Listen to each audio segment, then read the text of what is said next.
শ্রী শ্রী রাম ঠাকুরের শ্রীচরণ যুগলেই তাহারা বাৎসল্যভাবে ভজনা করতেন। জয় রাম, জয় রাম।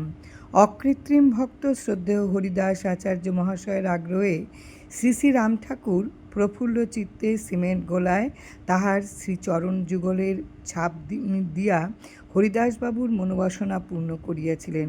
হরিদাসবাবু এবং তাহার ভক্তিমতী সহধর্মিণী উভয়ে ছিলেন বাৎসল্যভাবের সেবক সেবিকা। শ্রী শ্রী ঠাকুরের শ্রীচরণ যুগলেই তারা বাৎসল্যভাবে ভজনা করতেন। অনুরূপভাবে বহরমপুরের শ্রী সুরেন্দ্রচন্দ্র ভট্টাচার্যের গৃহে ঠাকুরমশাই তাহার শ্রীচরণ যুগলের ছাপ দিয়া তাহাদের বাধিত করিয়াছিলেন। শ্রী শ্রী ঠাকুরের শ্রীপদে নিত্য ভোগ রাগ অদ্যাপি তাহার গৃহে হইয়া আসিতেছে।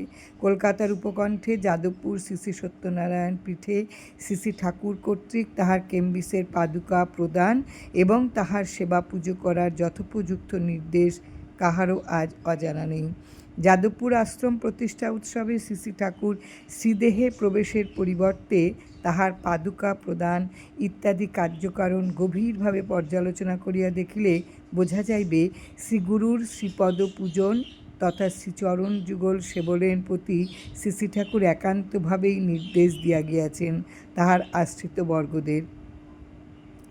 শ্রী শ্রী ঠাকুরের মহাশয়কে সদানন্দ চক্রবর্তী মহাশয়ের ভাষায় তিনি যেমন দেখেছেন, কোনো কিছুর নির্দেশ দিতেন একবার বড়জোর দুইবার, ইহার বেশি কখনোই বলিতে শুনি নাই।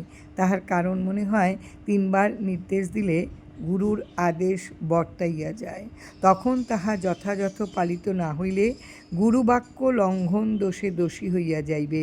তাই হয়তো দয়াল ঠাকুর 3য় বার কোনো নির্দেশ দেওয়া হইতে বিরত থাকিয়া তাহার আশ্রিতবর্গদের গুরুবাক্য লঙ্ঘনের অপরাধ হইতে মুক্ত রাখিয়াছেন।